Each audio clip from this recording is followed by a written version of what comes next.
जय राधा माधव कुंज बिहारी।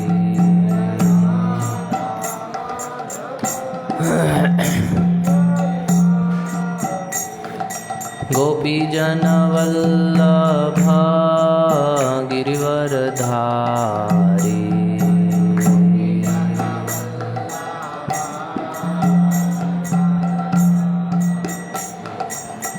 यशोदानंदन व्रज जन रंजन।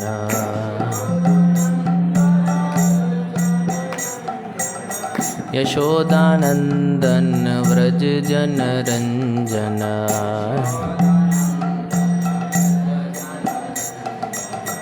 यमुना तीरा वनचारी।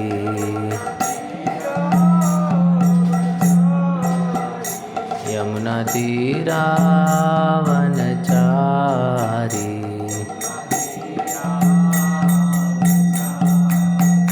जय राधा माधव कुंज बिहारी।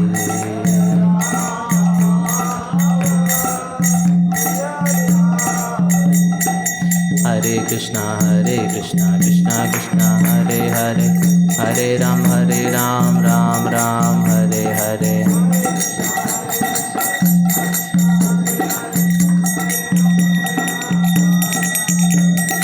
हरे कृष्णा कृष्णा कृष्णा हरे हरे, हरे राम राम राम हरे हरे।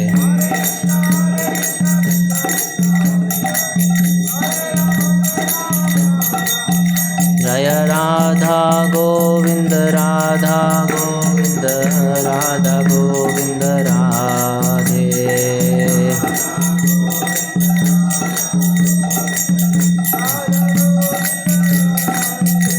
जय गौरनिताय गौरनिताय गौरन, जय गौरनिताय।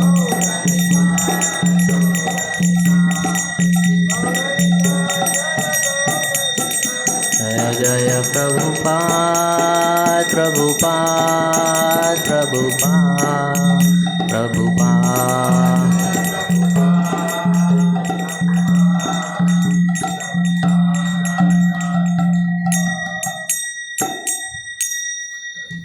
जय ओम विष्णुपाद परमहंस परिव्राजकाचार्य अष्टोत्तर शत हिज डिवाइन ग्रेस एसी भक्ति वेदांत स्वामी श्री प्रभुपाद की जय। जय ओम विष्णुपाद परमहंस परिव्राजकाचार्य अष्टोत्तर शत हिज डिवाइन ग्रेस श्रील भक्ति सिद्धांत स्वामी महाराज प्रभुपाद की जय। अनंत कोटि वैष्णव भक्त वृंद की जय। नाम आचार्य श्री हरदास ठाकुर की जय। प्रेम से कहो श्री कृष्ण चैतन्य प्रभु नित्यानंद श्री अद्वैत गदाधर श्रीवासादि गौर भक्तवृंद की जय। श्री श्री राधा कृष्ण गोप गोपीनाथ राधा कुंड श्याम कुंड गिरिराज गोवर्धन की जय। श्री वृंदावन धाम की जय। श्री नवद्वीप मायापुर धाम की, पुरुषोत्तम क्षेत्र जगन्नाथपुरी धाम की जय। श्री गंगा मैया यमुना मैया की जय। श्री भक्ति देवी की जय। श्री तुलसी महारानी की जय। ग्रंथराज श्रीमद् भागवतम की जय। भगवद वाणी श्रीमद् भगवद गीता की जय। युग धर्म हरिनाम संकीर्तन की जय। हरे कृष्ण महामंत्र की जय। All glories to assemble devotees Hare Krishna. All glories to assemble devotees Hare Krishna. All glories to Shri guru and Gaurang Srila Prabhupada की जय। ओम नमो भगवते वासुदेवाय। ओम नमो भगवते वासुदेवाय। ओम नमो भगवते वासुदेवाय।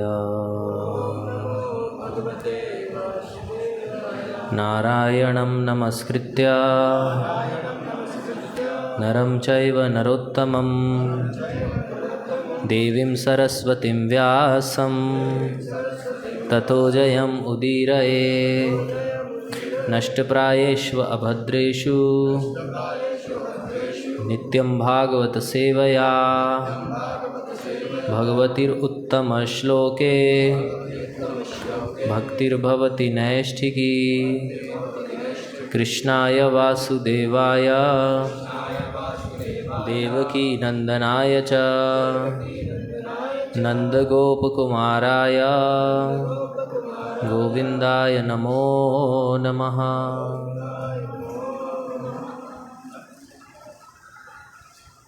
हरे कृष्णा। तो नष्ट प्रायेषु अभद्रेषु, आप लोग बोलते हैं ना नष्ट प्रायेश, मतलब नष्ट प्रायेषु नहीं है वो, नष्ट प्रायेष्व अभद्रेषु, पहले ऐश्व आधा व, नष्ट प्रायेष्व अभद्रेषु। तो भक्त लोग प्राय बोलते हैं नष्ट प्रायेषु अभद्रेषु, शु शु दो बार नहीं है, पहली बार श्व है, श्व, नष्ट प्रायेषु अभद्रेषु, क्योंकि मीनिंग बदल जाता है। थोड़ा सा भी संस्कृत में ऊपर नीचे किया तो मीनिंग बदल जाएगा। जैसे परम पूज्य राम गोविंद स्वामी महाराज बताते हैं, यानी कानी च पापानी है वो, च पाप, च फिर पाप, लेकिन भक्त लोग कई बार प्रोनाउंस करते हैं चापा, यानी कानी चापा पानी, चापा नहीं है वो, यानी कानी च पापानी, क्योंकि चापा मतलब अग्नि हो गया, समझ रहे हैं। तो मतलब क्या हो गया कि यानी कानी चापा पानी, चापा मतलब कुछ और ही मतलब बन गया उसका, यानी कि हम तो अग्नि को कुछ पर अग्नि से संबंधित कर दिया, यानी कि वो है पाप से संबंधित। यानी कानी च पापानी, मतलब पापानी मतलब जितने भी पाप किए हों, ब्रह्म हत्या अधिकानी च। तो इस तरीके से नष्ट प्रायेष्व अभद्रेषु नित्यम भागवत सेवया। तो हमारा 17वां अध्याय संपूर्ण हो चुका था, जो कि यहाँ के निवासी भक्तों ने किया होगा, क्योंकि हम तो शायद वृंदावन धाम में गए होंगे, जो यात्रा गई थी कॉन्ग्रीगेशन यात्रा। तो 17वां अध्याय जो था इस 11वें स्कंद का, वो था भगवान कृष्ण द्वारा वर्णाश्रम प्रणाली का वर्णन। तो ये वर्णाश्रम प्रणाली के वर्णन में भगवान ने बहुत ही विस्तृत रूप से और सुंदर ढंग से, मतलब भगवान तो जो बोलेंगे सुंदर ही है, लेकिन इतना विस्तृत रूप में बताया कि क्या क्या धर्म है, गृहस्थ का क्या धर्म है, ब्रह्मचारी का क्या धर्म है, और 4 प्रकार के जो आश्रम हैं उनमें जैसे ब्राह्मण क्षत्रिय वैश्य शूद्र, ये तो वर्ण हो गए, आश्रम हो गया, ब्रह्मचारी गृहस्थ वानप्रस्थ संन्यास, इन सब के अपने अपने कर्तव्य बताए। और बहुत सुंदर ढंग से भगवान ने इसको समझाया कि ब्राह्मण के कौन से गुण होते हैं, और इवन ये भी बताया कि विवाह कैसे करना चाहिए, किस प्रकार से विवाह का चुनाव किया जाना चाहिए, फिर गृहस्थ में क्या कर्तव्य हैं, वानप्रस्थ में क्या, ये सब बताने के बाद अब हमारा 18वां अध्याय शुरू हो रहा है, और इस अध्याय का नाम है वर्णाश्रम धर्म का वर्णन। तो बताते हैं कि ये जो 25 अध्याय हैं जिसमें भगवान श्री कृष्ण ने उद्धव जी को संदेश दिया है, ये 25 अध्याय उद्धव गीता कहलाते हैं।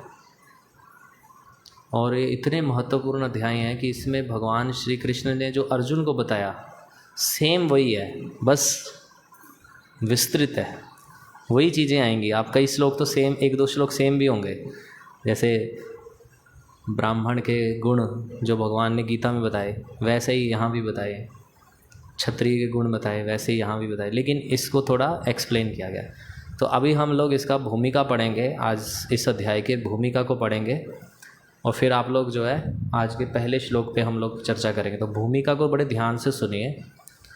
कह रहे हैं कि इस अध्याय में भगवान श्री कृष्ण ने उद्धव से वानप्रस्थ तथा संन्यास आश्रमों के कर्तव्यों तथा उनके संबंधित प्रगति के उपयुक्त धार्मिक प्रथाओं का वर्णन किया है। यानी कि इस अध्याय में क्या वर्णन किया गया है? वानप्रस्थ तथा संन्यास आश्रम के कर्तव्यों का।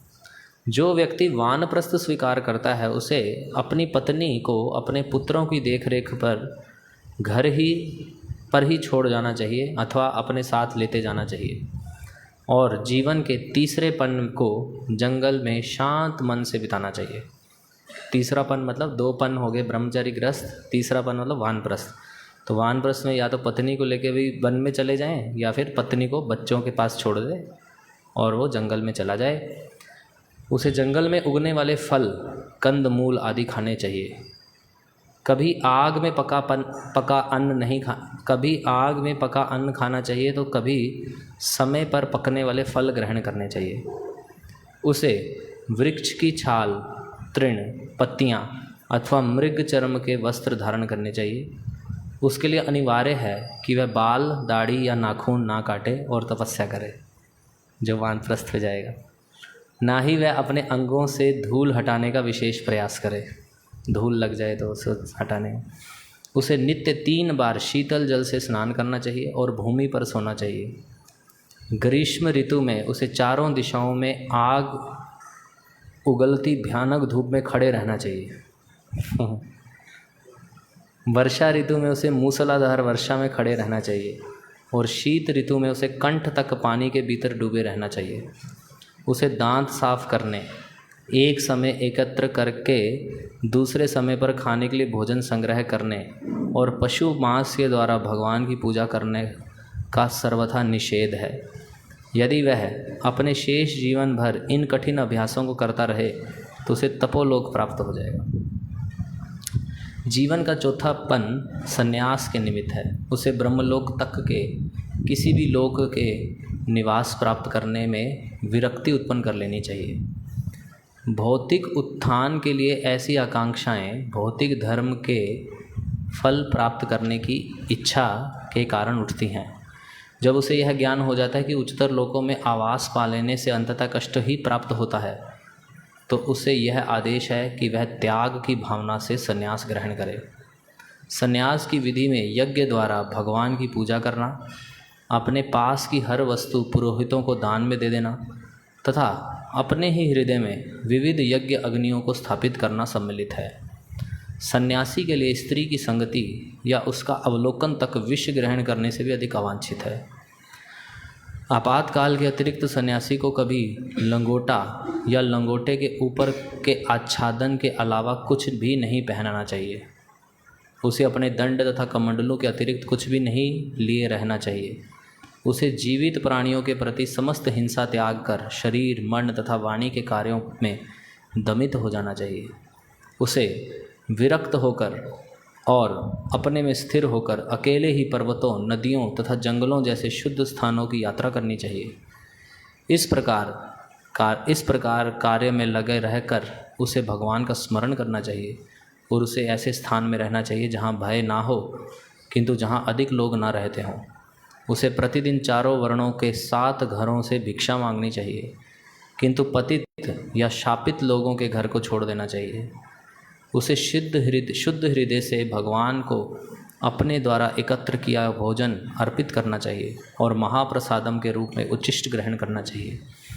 इस तरह उसे सदैव यह ध्यान में रखना होगा कि इंद्रिय तृप्ति की लालसा बंधन है और इंद्रिय विषयों को भगवान माधव की सेवा में लगाना मोक्ष है। यदि उसमें ज्ञान तथा वैराग्य का अभाव है अथवा वह काम आदि प्रभावशाली इंद्रिय रूपी 6 अजय शत्रुओं से विचलित होता है अथवा मात्र जीवन यापन के लिए कोई त्रिदंड संन्यास ग्रहण करता है, तो उसे वह अपनी आत्मा का ही हनन करेगा। समझ रहे? परमहंस आदेशों तथा निषेधों से वशीभूत नहीं होता। वह बाह्य इंद्रिय तृप्ति से विरक्त भगवत भक्त होता है और वह मोक्ष जैसे सूक्ष्म तृप्तिदायक उद्देश्यों की इच्छा से भी मुक्त रहता है। वह भेदभाव करने में दक्ष होता है और शिशु की तरह मान अपमान की भावना से रहित होता है। दक्ष होते हुए भी वह मूढ़ की तरह घूमता रहता है और अत्यंत विद्वान होते हुए वह पागल मूर्ख जैसे असंबद्ध बातें करता रहता है। वेदों में स्थिर होते हुए भी वह असंयत ढंग से आचरण करता है। वह अन्यों के अपशब्द सुन लेता है, किसी की मानहानि नहीं करता। वह ना तो शत्रु की तरह कार्य करता है, ना ही व्यर्थ के तर्क में अपने को लगाता है। वह समस्त प्राणियों में भगवान को देखता है तथा भगवान के भीतर सारे जीवों को देखता है। वह भगवान की पूजा करते रहने के लिए, अपने शरीर को जीवित रखने के लिए बिना प्रयास के जैसा भी अच्छा बुरा भोजन, वस्त्र या बिस्तर मिल जाता है उसे स्वीकार करता है। यदि भी उसे अपना शरीर बनाए रखने के लिए भोजन पाने के लिए कुछ ना कुछ प्रयास करना पड़ता है, किंतु जब कोई चीज़ मिल जाती है तब वह ना तो प्रसन्न होता है, ना किसी वस्तु के ना मिलने पर हताश होता है। यद्यपि भगवान पर वैदिक आदेश तथा निषेध लागू नहीं होते, किंतु वे भी स्वेच्छा से विभिन्न नियत कर्तव्यों का पालन करते हैं। इसी तरह परमहंस वैदिक आदेशों एवं निषेधों से स्वतंत्र रहते हुए भी विभिन्न कर्तव्य पूरा करता है। चूँकि भगवान पर केंद्रित दिव्य ज्ञान के द्वारा उसमें द्वैत भाव का उच्छेद हुआ रहता है, अतः अपने भौतिक शरीर की मृत्यु के बाद वह मोक्ष प्राप्त करता है, जिसे शाष्टी कहते हैं, और जिसमें मनुष्य भगवान जैसा ऐश्वर्य पा लेता है। जो व्यक्ति अपना हित चाहता है उसे प्रमाणिक गुरु की शरण ग्रहण करनी चाहिए। शिष्य को अपना मन श्रद्धा से पूरित करके ईर्ष्या से दूर रहकर तथा भक्ति में स्थिर होकर गुरु की सेवा करनी चाहिए और उसे परमेश्वर से अभिन्न मानना चाहिए। ब्रह्मचारी का मुख्य कर्तव्य है गुरु सेवा, गृहस्थ का मुख्य कर्तव्य है जीवों की रक्षा तथा यज्ञ करना, वानप्रस्थ का कर्तव्य है तपस्या करना और सन्यासी का कर्तव्य है आत्म संयम तथा अहिंसा बरतना। ब्रह्मचर्य गृहस्थ को चाहिए कि पत्नी के ऋतुमती होने पर माह में एक बार छोड़कर बाकी पूरे समय ब्रह्मचर्य पालन करें। तपस्या, स्वच्छता, आत्मतुष्टि, सभी जीवों से मैत्री तथा भगवान की पूजा, ये हर जीवात्मा के लिए करणीय है। मनुष्य को अन्य लोगों की नहीं अपितु भगवान की सदैव सेवा करने से और सभी जीवों को परमात्मा रूप में भगवान का वास स्थान मानने से भगवान की दृढ़ भक्ति प्राप्त होती है। वेदों के कर्मकांड अनुभाग के अनुयायियों को विविध अनुष्ठानों के द्वारा पितृलोक तथा अन्य लोक प्राप्त हो सकते हैं, किंतु यदि ये लोग भगवान की भक्ति से युक्त हो लें तो इन्हीं कर्मों से वे मोक्ष की चरम अवस्था प्राप्त कर सकते हैं। तो इस प्रकार से ये सारी चीज़ें जो है इस अध्याय में आएंगी। वानप्रस्थ के कर्तव्य, सन्यासी के कर्तव्य और बहुत सारे नीति नियम बताए जाएंगे। तो आज हम पहला श्लोक शुरू करते हैं। हालांकि मैंने सोचा था कि प्रभुपाद जी का लेक्चर चला लें, लेकिन ये श्लोक काफ़ी समय से बोर्ड पे लिखा गया है तो अच्छा नहीं है। ये मतलब श्लोक बढ़ते रहने चाहिए, तो काफ़ी दिनों से ये लिखा हुआ है, तो इसलिए हम इसका कम से कम पाठ करके थोड़ा समझने का प्रयास करेंगे और फिर जो है कल से आगे बढ़ेंगे। तो आज श्लोक जो है बोर्ड पे लिखा हुआ है, आप लोग मेरे पीछे बोलने का प्रयास करिए। श्री भगवान उवाच वनं विविक्षुः पुत्रेषु भार्यां न यस्य सहैव वा वन एव वसेच्छान्त वसेत् शान्त तृतीयं भागमायुषः। श्री भगवान उवाच वनं विविक्षुः पुत्रेषु भार्यां न्यस्य सहैव वा वन एव वसेशान्त तृतीयं भागमायुषः। श्री भगवान उवाच वनं विविक्षुः पुत्रेषु भार्यां न्यस्य सहैव वा वन एव वसेशान्त तृतीयं भागमायुषः। श्री भगवान उवाच वनं विविक्षुः पुत्रेषु भार्यां न्यस्य सहैव वा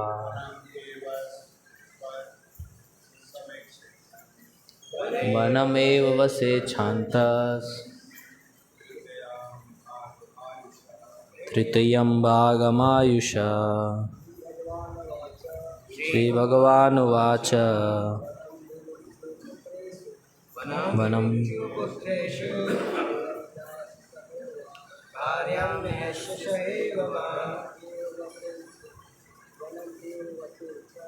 वनम् एव वसेच्छान्त तृतीयं भागमायुषा वनं श्रीभगवानुवाच वनं विविक्षुः पुत्रेषु भार्यां न्यस्य सहैव वा मन एव स्वसेच्छान्तस् तृतीयं भागमायुषा। श्रीभगवानुवाच वनं विविक्षुः पुत्रेषु भार्यां नेयस्य सहैव वा वन एव वसेच्छान्तस् तृतीयं भागमायुषा। श्रीभगवान् उवाच वनं विविक्षु पुत्रेषु भार्यां नयस्य सहैव वा वन एव वसेच्छान्तस् तृतीयं भागमायुषा। शब्दार्थ, अनुवाद और तात्पर्य श्रील प्रभुपाद जी के शिष्यों द्वारा श्रील प्रभुपाद की। श्री भगवान उवाच, भगवान ने कहा, वनम जंगल में, विविक्षु प्रवेश करने का इच्छुक। देखिए, विविक्षु पुत्रेषु पुत्रों में से, भार्यां पत्नी को, न यस्य सौंप कर, सह सहित, एव निसंदेह, वा अथवा, वने जंगल में, एव निश्चय ही, वसेत रहे, शांत भाव से, तृतीयम तीसरे, भागम भाग में, आयुषः जीवन के। तो ये हमारा शब्दार्थ हुआ। अनुवाद, भगवान ने कहा, जो जीवन के तीसरे आश्रम अर्थात वानप्रस्थ को ग्रहण करने का इच्छुक हो, उसे अपनी पत्नी को अपने जवान पुत्रों के साथ छोड़कर या अपने साथ लेकर शांत मन से जंगल में प्रवेश करना चाहिए। तात्पर्य, कलयुग में लोग सामान्यतः 100 वर्ष से अधिक जीवित नहीं रहते और यह भी अब असामान्य होता जा रहा है। जो पुरुष 100 वर्ष जीने की आशा रखता है, उसे 50 वर्ष की अवस्था में वानप्रस्थ आश्रम अपना लेना चाहिए और फिर 75 वर्ष की आयु में पूर्ण संन्यास धारण करना चाहिए। चूँकि कलयुग में थोड़े ही लोग 100 वर्ष जीवित रहते हैं, अतः मनुष्य को उसी के अनुसार तालमेल बिठाना चाहिए। वानप्रस्थ का मंतव्य भौतिकवादी पारिवारिक जीवन से पूर्ण वैराग्य की ओर क्रमिक संक्रमण है। ओम अज्ञानतिमिरान्धस्य ज्ञानाञ्जनशलाकया चक्षुरुन्मीलितं येन तस्मै श्रीगुरुवे नमः। श्रीचैतन्यमनोभीष्टं स्थापितं येन भूतले स्वयं रूपः कदा मह्यं ददाति स्वपदान्तिकं। वन्देऽहं श्रीगुरोः श्रीयुतपदकमलं श्रीगुरून् वैष्णवांश्च। श्रीरूपं साग्रजातं सहगण रघुनाथान्वितं तं सजीवं साद्वैतं सावधूतं परिजनसहितं कृष्णचैतन्यदेवं श्रीराधाकृष्णपादान् सहगण ललिता श्रीविशाखान्वितांश्च। हे कृष्ण करुणा सिंधु दीनबन्धु जगत्पते, गोपेश गोपिकाकान्त राधाकान्त नमोस्तुते। तप्त कांचन गौरांगी राधे वृंदावनेश्वरी वृषभानुसुते देवी प्रणमामि हरिप्रिये। वाञ्छाकल्पतरुभ्यश्च कृपा सिन्धुभ्य एव च पतितानां पावनेभ्यो वैष्णवेभ्यो नमो नमः।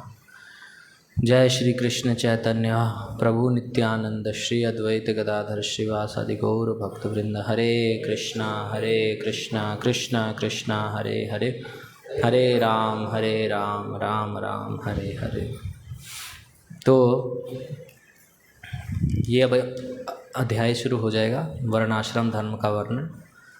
तो आज के श्लोक में भगवान बोल रहे हैं कि जिसको तो वानप्रस्थ धारण करने का इच्छा है, उसको क्या करना चाहिए? अपने वानप्रस्थ वही ध्यान धारण कर सकता है जो गृहस्थ बनेगा। जो ब्रह्मचारी रह जाते हैं गुरु के आश्रम में ही रहते हैं। फिर वो ब्रह्मचारी मतलब ब्रह्मचारी गुरुकुले वसंदांतो गुरोर हितम। ब्रह्मचारी की डेफिनेशन श्री नारद जी ने दिया है कि ब्रह्मचारी क्या करता है, गुरुकुले गुरु के कुल में वसंदांतो जैसे रहता है, वहाँ पे गुरु के आश्रम में रहता है और क्या करता है, गुरु के हित के लिए कार्य करता है। दांतो नीचो अपनी इंद्रियों को संयमित करता है और नीच की तरह रहता है, मतलब मीनियल सर्वेंट की तरह रहता है, खुद को बहुत निम्न मान के चलता है और गुरु के हित के लिए कार्य करता है। तो कोई होते हैं आश्रम में जाने के बाद उनको चॉइस रहता है कि आपको आगे गृहस्थ में प्रवेश करना है या फिर ब्रह्मचारी कंटिन्यू करना है। तो फिर वो कई लोग हो जाते हैं ब्रह्मचारी रहेंगे हम, और कुछ जो है गृहस्थ में चले जाते हैं। गृहस्थ आश्रम केवल कंसेशन है। संसार में तो सबको वैराग्य उत्पन्न करना है, लेकिन कुछ लोग ऐसे भी होते हैं जिनका उतना कैपेसिटी नहीं होता कि उस तरीके की विरक्ति को डेवलप कर पाएँ, लेकिन वो संसार में निगलेक्टेड भी नहीं किए जा सकते, उनको भी स्पेस देना है। तो उनके लिए गृहस्थ आश्रम में प्रवेश बता दिया जाता है कि आप पहले 25 वर्ष ब्रह्मचारी आश्रम में सीखो और फिर गृहस्थ आश्रम में प्रवेश करो। तो गृहस्थ आश्रम में प्रवेश करने का उद्देश्य उसका ये नहीं रहता कि अपनी इंद्रियों को तृप्त करेगा वो, उसका उद्देश्य भगवत प्राप्ति ही रहता है। लेकिन क्योंकि उसके पास उसी क्षमता नहीं होती कि वो पूर्ण तरीके से विरक्त हो सके, तो उसको जो है ये सब अलाउ किया जाता है कि कुछ टाइम पर फॉर द टाइम बीइंग आप संसार में रह लो। और क्यों रह लो, इसलिए नहीं कि एंजॉय कर सको, कि आप प्रैक्टिकल करो। जैसे प्रभुपाद जी उदाहरण देते हैं कि 3 तरह के लोग होते हैं। एक होता है जो देख के सीख लेता है, क्या कर दूसरा व्यक्ति चोरी कर रहा है, उसे दंड मिल रहा है तो उसको समझ आ जाएगा कि अच्छा दूसरे को पुलिस ने पकड़ा, पिटाई करी, तो देख के सीख गया कि नहीं चोरी नहीं करनी चाहिए। एक होते हैं जो सोचते हैं अनुभव करके हम सीखें, तो उससे कम बुद्धिमान माने गए हैं। जो देख के सीख ले वो भी थोड़ा बुद्धिमान है, लेकिन जो ये सोचे कि भी पहले हमारे को अनुभव होने का तब पता चलेगा क्या होता है, तो चोरी करते हैं, देखते हैं, तो जब उसे अनुभव होता है तब वो सीख लेता है कि चोरी करना गलत है। उससे भी कम बुद्धिमान व्यक्ति वो है जो चोरी करता है, पिटाई खाता है, फिर भी सोचता है कि ये अगली बार अच्छा तरीके से करेंगे ताकि हमें पिटाई बच जाएंगे हम। तो वो बार बार करता रहता है, वो कम बुद्धिमान है। लेकिन इन तीनों से भी अधिक बुद्धिमान वो है जो सुन के सीख लेता है। तो कई बार क्या होता है कि उतनी कैपेसिटी डेवलप नहीं कर पाता सुन के कि भी संसार से विरक्ति चाहिए, तो उसको विरक्त बनाने के लिए एक और आश्रम में प्रवेश कराया जाता है जो कि गृहस्थ आश्रम। तो गृहस्थ आश्रम में भी बहुत सारे नीति नियम पालन करता है वो, और वो उसके शुद्धिकरण के लिए उसको शुद्ध करता है। कि और गृहस्थ आश्रम भी जिम्मेदारी का जीवन है। कई बार हम मंदिर में जब रहते थे तो कई लोग आ जाते थे और बोलते थे हमें मंदिर में रहना है, संन्यास लेना है। उनको नहीं पता होता था कि संन्यास क्या है या कुछ है, उनको था कि हमें मंदिर में रहना है, बस आप सब छोड़ना है, प्रभु जी स्वामी जी सब छोड़ना है। तो उनसे पूछते थे भी क्यों आप छोड़ना चाहते हो, तो उनका कहना होता था कि भी हमारी पत्नी या हमारे बच्चे हमारी सुनते नहीं, तो हम उनसे बड़े परेशान हैं, तो इसलिए जो है सब छोड़ना चाहते हैं। समझ रहे हैं? तो इस तरीके से छोड़ने की बात करते हैं। तो गृहस्थ आश्रम भी जिम्मेदारी का आश्रम है। तो गृहस्थ आश्रम में लेकिन हमेशा नहीं रहना। तो यहाँ बता रहे हैं कि अगर कलयुग में एक जीव की आयु 100 वर्ष है तो उसे अपने जीवन के 50 वर्ष तो 25 वर्ष ब्रह्मचर्य आश्रम में और 25 वर्ष ही केवल गृहस्थ रहना है। उसके बाद वानप्रस्थ की तैयारी करनी होती है। तो वानप्रस्थ में व्यक्ति को क्या करना है, ये आश्रम सारे प्रभु के लिए है। ब्रह्मचारी प्रभु बनेगा, गृहस्थ बनेगा, वानप्रस्थ बनेगा और सन्यासी बनेगा। सन्यास तक जाएगा एक मेल प्रभु, तो उसकी पत्नी रहेगी तो उसे वानप्रस्थ में क्या करना है, पत्नी को या तो साथ लेके जाना है या फिर बच्चों के पास छोड़ देना है। इसलिए गृहस्थ आश्रम में संतान होना बहुत ज़रूरी है, ये भी बहुत इम्पोर्टेंट है, समझ रहे हैं। क्योंकि मान लीजिए कोई गृहस्थ है, उसकी संतान नहीं है, तो फिर वानप्रस्थ कैसे लेगा, वानप्रस्थ ले भी लेगा तो सन्यास कैसे लेगा। मान लीजिए कि उसके संतान नहीं है तो उसको तो ये करना है ना, वानप्रस्थ मान लो अपनी पत्नी के साथ जंगल चला गया, लेकिन सन्यास में पत्नी को साथ नहीं रख सकता। सन्यास में उसे अपनी पत्नी को कहाँ भेजना पड़ेगा, संतान के पास भेजना पड़ेगा। लेकिन अब कलयुग में इसलिए ये सब जो पुरानी चीज़ें हैं इनका बहुत वैल्यू था हर चीज़ का। समय पर विवाह कर देना, समय पर संतान उत्पन्न हो जाना, समय समय पर होती थी सारी चीज़ें। 25 वर्ष में विवाह हो जाता था, ब्रह्मचर्य आश्रम के बाद प्रभु का विवाह हो जाता था। जब वो विवाह करता था तो उसकी पत्नी, शास्त्र में बताया गया कि कम से कम उससे छोटी होनी चाहिए, बराबर की नहीं होनी चाहिए, छोटी होनी चाहिए। छोटी मतलब 10 साल छोटी होनी चाहिए। श्री श्री राधा गोविंद देव की जय, श्री श्री गौर निताई की जय, ऐसा लिखा हुआ है पिछले चैप्टर में। आयु में छोटी होनी चाहिए, कम से कम 10 वर्ष छोटी होनी चाहिए।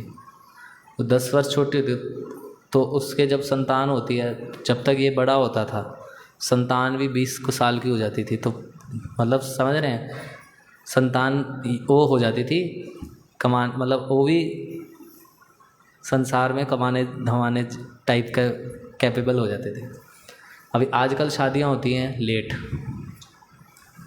प्राय अब तो 30 तक शादी होती है, प्रभु 30 का हो जाता है, फिर पत्नी उसको छोटी तो लेनी नहीं उसने, तो 28 तक की लड़की से विवाह करता है। फिर 3-4 साल वो संतान उत्पन्न नहीं करते, तब तक 34-35 के हो जाते हैं। उसके बाद वो संतान उत्पन्न करते हैं, तो जब संतान 14-15 साल की होती है, ये 50 के हो जाते हैं। कैसे छोड़ सकेगा, 50 के बाद वानप्रस्थ लेना है, तो 15 साल के बच्चे के ऊपर तो छोड़ेगा नहीं, है ना। तो फिर वो सोचता है और अब इसको जो है नौकरी मिलेगी, 22-25 तक रुक जाते हैं। तो यानी कि 60-70 तक वो गृहस्थ में ही रहता है। ऐसा है। तो ये सिचुएशन हो जाती है, ये सिचुएशन हो जाती है। तो इसलिए कलयुग गृहस्थ आश्रम में आने का अर्थ ये नहीं है कि उसमें रह जाओ और सोचो कि शांति से घर में आराम से रहेंगे, कौन विरक्ति करे, घर भी है, बच्चे हो जाएंगे, बच्चों के बच्चे हो जाएंगे, वो संभालेंगे हमें। लेकिन होता नहीं ऐसा, होता नहीं। तो ये पॉइंट है। तो गृहस्थ आश्रम केवल कंसेशन है कि आप संसार को समझ लो, प्रैक्टिकल। मैं इसलिए बोला ना प्रैक्टिकल, कि अनुभव करके देख लो। कि शास्त्र में तो बता दिया गया था कि भी ऐसा है, विरक्त होना है, लेकिन आप नहीं कैपेबल, तो आप क्या करो, प्रैक्टिकल थोड़ा करके आ जाओ। तो शास्त्र में बहुत सुंदर बताया, पिछले चैप्टर में बहुत सुंदर बताया था कि विवाह भी किस प्रकार से होते हैं। तो 2 तरीके के विवाह बताए गए थे, प्रतिलोम और अनुलोम विवाह। वो भी हमने चर्चा किया था कि कैसे जो है हर वर्ण के हिसाब से, वर्ण के अनुसार ही विवाह होना चाहिए। अगर कोई ब्राह्मण है तो उसे ब्राह्मणी से विवाह करना है, क्षत्रिय है तो क्षत्राणी से विवाह करना है, वैश्य है तो वैश्याणी से विवाह करना है, और शूद्र है तो शूद्राणी से विवाह करना है। ये बेस्ट मैरिज है। लेकिन अगर कोई ब्राह्मण क्षत्राणी से विवाह करता है या फिर क्षत्रिय ब्राह्मण से विवाह कर लेता है, तो ये विवाहों को अनुलोम या प्रतिलोम बोलते हैं। अब इसमें समस्या आ जाती है, क्योंकि वर्ण के हिसाब से विवाह करेंगे तो क्या होता है, कल्चर, थिंकिंग सब मैच कर जाती है। लेकिन अब क्षत्रिय का विवाह ब्राह्मण से कर दो आप, तो ये बेचारा शांत स्वभाव का है, इसको एडमिनिस्ट्रेशन करना है, तो ये मैच नहीं सही हो पाता। समझ रहे हैं? तो बहुत सुंदर भगवान श्री कृष्ण ने वर्णन किया है कि हर पक्ष से स्त्री विवाह के बाद जो है, विवाह जिससे करा जाता है, तो स्त्री हर पक्ष से कम होनी चाहिए प्रभु से। अगर स्त्री मान लो पढ़ी लिखी बहुत है और प्रभु पढ़ा लिखा नहीं है उतना, तो भी सही नहीं चलेगा। बहुत सारी टेक्निकलिटीज़ भगवान ने बताई कि कैसा होना चाहिए। लेकिन गृहस्थ आश्रम केवल कंसेशन है, इसको पूरा करके वानप्रस्थ में जाना होगा, ये इम्पोर्टेंट है। और यहाँ पे प्रभुपाद जी तात्पर्य में वर्णन कर रहे हैं कि अभी तो कोई जी नहीं पा रहा 100 वर्ष। आज की डेट में प्राय 75, ज़्यादा 75 तक कोई चला जाए, कोई बहुत अच्छा रेगुलेटेड लाइफ जिया है, 80-85 हो जाएगा। 100 वर्ष तक के तो अब बहुत कम हो गए। प्रभुपाद जी लिखते तात्पर्य में, इररेगुलेटेड ईटिंग के कारण या अनियमित आदतों के कारण आयु कम होती जा रही है। प्रभुपाद जी श्रीमद् भागवतम में ये बात बोलते हैं, पहले ही स्कंद में, जहाँ पे एक श्लोक आता है, प्रायेण अल्पायुष्यु सभ्य कलो अस्मिन युगे जना मंद सुमंद मतयो मंद भाग्य ही उपाद्रता। कलयुग में प्राय लोगों की अल्प आयु होगी, ये बात वर्णन है श्रीमद् भागवतम के प्रथम स्कंद के प्रथम अध्याय के 10वें नंबर श्लोक में ये बात है। प्रायेण अल्प आयुष, और लोग जो है असभ्य होंगे। कलो अस्मिन युगे जना मंद सुमंद मतयो, उनका मंद का अर्थ होता है धीमा। 2 अर्थ होते हैं मंद के, एक होता है धीमा और एक होता है मंद मतलब गंदा, घटिया। मंद सुमंद मतयो, तो मंद का एक अर्थ है धीमा, तो धीमा का अर्थ है कि कलयुग के लोग आध्यात्मिक कार्यों में बड़े धीमे होंगे, आलसी होंगे। कलयुग में आध्यात्मिक कार्यों में लोग कैसे होंगे, मंद होंगे, धीमे होंगे। सुमंद मतयो, मंद सुमंद मतयो मंद भाग्य, उनका भाग्य भी बहुत अनफॉर्चुनेट होंगे लोग, और हमेशा आपस में झगड़ते रहेंगे। तो ऐसे लोगों के जीवन अवधि भी कम हो जाती है। अगर कोई बहुत अंदर से शांत और प्रसन्न है तो उसकी आयु बढ़ जाएगी, मतलब उसकी आयु मानो अननेसेसरी कम नहीं होगी। लेकिन जो बहुत चिंतित रहते हैं उनकी आयु कम हो जाती है। ऐसा वर्णन करते हैं कि हमारे को श्वास फिक्स किए गए हैं, कितना आप सांस लोगे उतना आपके अवधि है जीवन की। तो अगर कोई ऐसे कार्यों में लगा हुआ है जिसमें वो अपने श्वासों को वेस्ट कर रहा है अननेसेसरी, तो उसकी आयु क्या होगी, कम हो जाएगी। इसलिए लोग पूर्व में प्राणायाम किया करते थे अपने सांस को। अब मान लीजिए मैं एक समय 1 मिनट में 5 बार सांस वेस्ट किया और मैं प्राणायाम कर लूँ अगर, तो मेरी आयु बढ़ गई, कुछ क्षण बढ़ गई ना। तो ऐसे लंबे लंबे सांस रखने की प्रैक्टिस करके अपने प्राणों को नियंत्रित करके व्यक्ति अपनी आयु बढ़ा सकता है।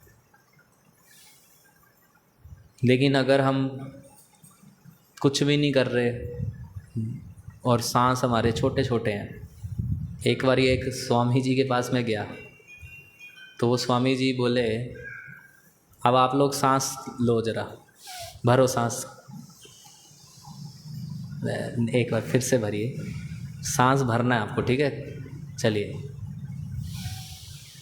तो आप सबने सांस भरा, ठीक है। तो सांस आप लोगों ने भरा केवल छाती तक, छाती तक बढ़ा, फेफड़ों तक बढ़ा ना। तो यानी कि ये सांस आपका नाभि तक नहीं पहुंचा। अब अपने नाभि पे हाथ रखो और ऐसे सांस लो कि नाभि फूले, पेट फूले। तो सांस कहाँ तक गया? नाभि तक गया। समझ रहे हैं? प्राय अधिकतर लोग, वो स्वामी जी बोले सांस ही नहीं सही ले रहे, ये ले रहे हैं सांस। जब सांस लिया जाता है तो छाती नहीं फूलनी चाहिए, पेट। तभी तो स्वामी जी राम कौन है, रामदेव स्वामी कपालभाति कराते, ताकि इधर तक सांस पहुंचाओ अपना। जिसका सांस इधर तक नहीं पहुंच रहा तो उसका पेट खराब रहेगा, उसका पेट साफ नहीं होगा, उसके पेट में बहुत सारी समस्याएं आएंगी। अब हम लोग यहाँ तक भी हर समय तो नहीं भरते ना सांस, ऐसे तो नहीं ले रहे, हम और छोटा कर चुके हैं, गले तक ही रह गया या नाक तक ही, सिर्फ केवल ले ही नहीं रहे सांस। तो हमारी आयु कम हो रही है, क्योंकि इसमें अगर 3 सांस आपके छुपे हुए हैं तो आपकी आयु बढ़नी चाहिए, लेकिन हम लोगों ने क्या कर रखा है, तो हमारी आयु क्या होगी हमें नहीं लग रहा, समझ नहीं आ रही, लेकिन हमारी आयु कम हो रही है। ये है। तो प्रायेण अल्प आयुष सभ्य कलो अस्मिन युगे जना। इसलिए प्रैक्टिस क्या करनी चाहिए, पेट तक सांस भरना चाहिए। यहाँ हमें आदत नहीं है, लेकिन ये आदत डालनी पड़ेगी। आप ऐसा करना शुरू करोगे, आप देखोगे कि आपको पेट की समस्याएं ठीक होनी शुरू हो जाएंगी, क्योंकि नेचुरली जो हमारे आंतड़ियों में जमा होता है उसको पुश चाहिए बाहर निकलने के लिए, और पुश एयर से मिलना है। हम पानी डाल देते हैं तो आर्टिफिशियल प्रेशर क्रिएट करते हैं, नेचुरल प्रेशर एयर से है। तो नेचुरल प्रेशर तभी आएगा जब हम लंबा लंबा सांस भरेंगे नाभि तक। मेरा भी नाभि तक नहीं जाता, इधर तक है, लेकिन वो स्वामी जी का नाभि तक जाता था। तो इसलिए वो इलाज करते हैं लोगों का इलाज कर रहे हैं वो। तो कहने का अर्थ ये है कि अनियमित आदतों के कारण कलयुग में लोगों की आयु कम हो जाएगी। खाने पीने की हमारी आदत ठीक नहीं है, खाने पीने की आदत हमारी ठीक नहीं है। क्यों? क्योंकि कल भी मैं पिछली बार आपको बता रहा था कि प्राण शक्ति का 2 कार्य है, एक है डाइजेशन करना और एक है हीलिंग करना, बॉडी को रिकवर करना। तो हम हर समय खाते रहेंगे, मान लो, जैसे मान लीजिए आप हर समय खा रहे हो, सुबह प्रसाद लिया 10 बजे, फिर 12 बजे फिर आपको कुछ चीज़ नज़र आ गई, फिर खा ली, फिर 2 बजे फिर कुछ खा लिया, फिर 4 बजे फिर खा लिया, फिर शाम को फिर खा लिया। तो प्राण शक्ति किस में व्यस्त रहेगी? पचाने में डायरेक्ट काम करती रहेगी, और जो शरीर की हर दिन टूट फूट हो रही है उसको रिकवर करने के लिए उसे टाइम नहीं मिलेगा। और जब जैसे मान लो एक कूलर खड़ा है काफ़ी समय से, इसको ये टूट फूट हर दिन कुछ ना कुछ हो रहा है ना इस पर, अगर इसकी मुरम्मत ना करी जाए तो एक दिन टूट जाएगा। उसी प्रकार शरीर अपने आप से नष्ट होता जाता है, तो उसको हीलिंग नहीं मिल रही। इसलिए समय पे खाना बहुत इम्पोर्टेंट है, समय पे सोना, क्योंकि सबसे ज़्यादा हीलिंग होती है जब हम सोते हैं। लेकिन जिस समय हम खा के सो जाएंगे, मान लो आपने रात में भर के खा लिया और आप सो गए, तो सोते समय फिर हीलिंग होगी या डाइजेशन होगा? तो जो समय पे सोते भी नहीं, सबसे ज़्यादा हीलिंग होती है 9 से 12। 9 बजे सो जाओ, 12 बजे तक हीलिंग हो जाएगी आपकी। लेकिन अगर कोई सो ही नहीं रहा 9 बजे, तो फिर उसका हीलिंग भी। इस तरीके से अनियमित आदतों के कारण हमारी आयु कम हो रही है। तो प्रभुपाद जी तात्पर्य में वर्णन कर रहे हैं कि व्यक्ति को अब एवरेज देख लेना चाहिए कि मेरी एवरेज आयु इतनी है, मुझे इतने बाद वानप्रस्थ लेना है। तो आप सोचो, अगर 75 वर्ष आयु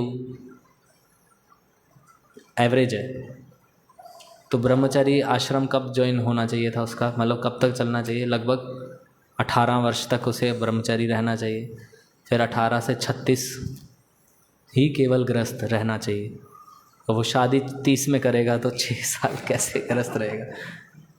6 साल में तो उसको समझ ही नहीं आएगा, 6 साल तो उसे एडजस्ट होने में लग जाएंगे। ऐसा नहीं है कि विवाह होने के बाद तुरंत अगले दिन से ही सब एकदम बढ़िया होता। कलयुग में नहीं होता। कलयुग का युग है लड़ाई झगड़े का युग। 36 के बाद वो वानप्रस्थ लेगा 54 तक, फिर उसके बाद उसने संन्यास लेना, तो क्या ही कर पाएगा। इसलिए कलयुग में सब नष्ट हो चुका है। तो इसलिए क्या करना है तो बता रहे हैं। इसीलिए एक प्रभुपाद जी ने कृष्ण भावनामृत एडिशन ने ये मतलब अमृत समान है कि आप कहीं भी कहीं भी स्टेज पे विरक्ति को प्रैक्टिस कर सकते हैं। केवल क्या करना है, ये बात जान लेनी है कि इंद्रिय विषय मेरे लिए नहीं, भगवान के लिए, बस इसको लागू करना है। सारे इंद्रियों के विषय किसके लिए हैं? भगवान की सेवा में लगा देने। तो व्यक्ति इस जीवन में भगवान को प्राप्त कर सकते हैं। अभी हम देख सकते हैं कि इस्कॉन में वानप्रस्थी बहुत कम है। इस्कॉन में प्राय या तो ब्रह्मचारी हैं, वो भी उस समय आ रहे हैं जिस समय उनके गृहस्थ आश्रम का एज है, यानी कि 25 के बाद आ रहे हैं। सही एज तो 5 वर्ष है, तो वो होता नहीं। 5 वर्ष से 20-25 तक तो कोई मंदिरों में नहीं आ रहा, अब तो है ही नहीं गुरुकुल सिस्टम। फिर भी कुछ भाग्यशाली जीव जो है इस बात को समझ लेते हैं कि भगवान की भक्ति करना है, जीवन का लक्ष्य है भगवान की भक्ति करना, तो वो आते हैं। लेकिन वानप्रस्थ नहीं है। तो एक जगह प्रभुपाद जी के कोई शिष्य बता रहे थे कि वानप्रस्थ आज की डेट में है कि वो गृहस्थ जो है मंदिर में कुछ सेवा करें, मंदिर में सेवा करें और अपना घर चले जाएं या तो, बट लेकिन अब घरेलू कार्यों में ना रहें। दोनों पति पत्नी मंदिर की किसी सेवा में लग जाएं, जैसे कुकिंग करना या कुछ है, या फूल माला बनाना, या डिपार्टमेंट देखना कोई मंदिर का। गृहस्थों के लिए वानप्रस्थ इस्कॉन में यही है कि मंदिर का कोई डिपार्टमेंट देखना और अपने जीवन को फिर इस तरीके से जीना। मंदिर में ही प्रसाद लेना, केवल अगर जाना है, अगर व्यवस्था है कि मंदिर में ही रहे वो तो अच्छा है, नहीं तो